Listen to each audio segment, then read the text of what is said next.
چھوٹے سے گاؤں کے لوگ سیدھے سادے اور شریف تھے۔ ان کی نیکی اور مہمان نوازی دور دور تک مشہور تھی۔ اس گاؤں میں ایک عقلمند شخص بھی رہتا تھا۔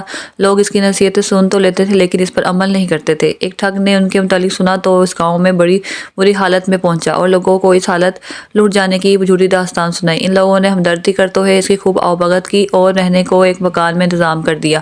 کچھ دن گزر گئے تو ٹھگ نے گاؤں والوں سے کہا، مجھے ایک کلاڑی دے دیجیے، میں لکڑیاں کاٹ کر اپنا گزارا کروں گا۔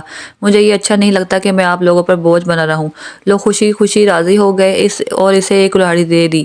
وہ کلاڑی لے کر جنگل کی طرف چل دیا۔ سارا دن وہاں ایک درخت کے نیچے بیٹھا رہا اور شام کو کلاڑی لے کر خالی ہاتھ واپس آ گیا۔ لوگ بڑے حیران ہوئے۔ وہ پوچھنے لگے کہ خالی ہاتھ کیوں لوٹ آئے ہو؟ کیا کوئی خوش درخت نہیں ملا؟ ٹھگ کہنے لگا، درخت تو کئی تھے لیکن جب میں ایک درخت کاٹنے لگا تو اس درخت نے مجھ سے کہا، مجھے نہ کاٹو، میں تمہیں بہت مال دوں گا۔ میں رضامند ہو گیا۔ تو درخت نے مجھے ایک ترکیب بتائی کہ اگر تم میرے کھوکھلے تنے کے ساتھ کچھ رقم درخت دیا کرو تو دوسری صبح تمہاری رقم دگنی ہو جایا کرے گی۔ میں سارا دن وہاں بیٹھا اس پر غور کرتا رہا کہ جب تک آزما نہ لیا جائے درخت کے سچ یا جھوٹ کے متعلق کچھ نہیں کہا جا سکتا۔ لوگوں نے اپنی عادت کے مطابق اس پر یقین کر لیا۔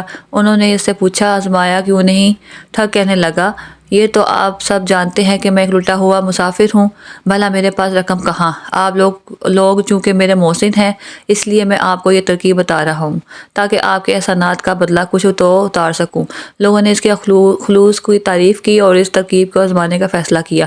گاؤں کے عقلمند شخص آدمی نے گاؤں والوں کو سمجھایا لیکن وہ نہ مانے تو لوگوں کو ان کے حال پر چھوڑ دیا۔ لوگوں نے مل کر کچھ رقم جمع کی اور بتائے ہوئے درخت کے تنے کے ساتھ رکھ دی۔ رات کو وہی مسافر وہاں گیا اور رقم دگنی گن کر اپنے پاس سے اتنی ہی رقم اور رکھ دی۔ دوسری صبح جب لوگ وہاں گئے تو سچ مچ رقم دگنی تھی۔ وہ یہ دیکھ کر بہت خوش ہوئے اور مسافر کے کہنے پر انہوں نے وہ ساری رقم وہیں رہنے دی تاکہ رقم اس بار پھر دگنی ہو جائے۔ ادھر عقلمند آدمی بہت حیران تھا اور سوچ رہا تھا کہ یہ کیسے ہو سکتا ہے۔ بہت غور و فکر کے بعد وہ سمجھ گیا کہ یہ مسافر کوئی ٹھگ ہے۔ اس خیال کے آتے ہی وہ شام کو اس درخت کے قریب جھاڑیوں میں چھپ گیا۔ جب اندھیرا چھانے لگا تو وہی ٹھگ جو وہ مسافر کے روپ میں تھا چھپتا چھپاتا آیا اور رقم کی برابر اتنی ہی رقم رکھ دی۔ عقلمند آدمی یہ دیکھ کر دل ہی دل میں خوب ہنسا۔ ٹھگ کی واپسی کے بعد وہ بھی تیز قدموں سے گھر آ گیا۔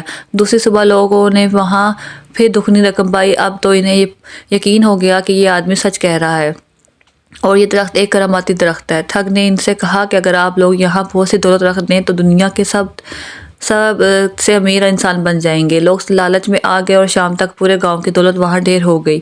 لیکن عقلمند شخص نے اس مرتبہ پھر اپنی رقم شامل نہ کی اور سب کچھ سوچنے لگا۔ شام کے سائے ڈھلتے ہی عقلمند آدمی وہاں پہنچ گیا۔ وہ جلدی ساری رقم بوریوں میں جمع کر کے ایک نالے کے پاس چھپا دی اور ایک چادر میں چھوٹے چھوٹے پتھر بھر کر گٹھری بنائی اور اس جگہ رکھ دی۔ رات کو ٹھگ خوشی خوشی آیا اور وہ سمجھ گیا کہ آج لوگوں نے اپنی ساری رقم چادر میں باندھ دی ہے۔ اس نے گٹھری اٹھائی اور وہاں سے چل دیا۔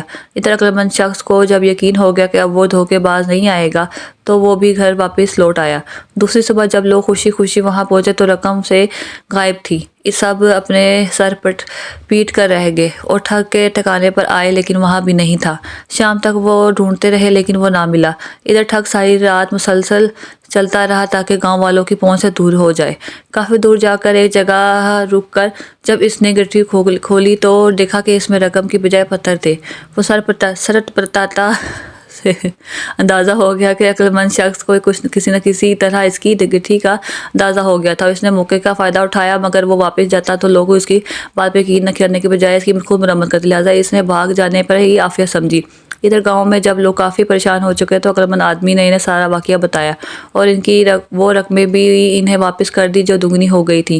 لوگ بہت خوش ہوئے اور اس کے بعد بہت سے اس کی نہ صرف عزت کرنے لگے بلکہ ہر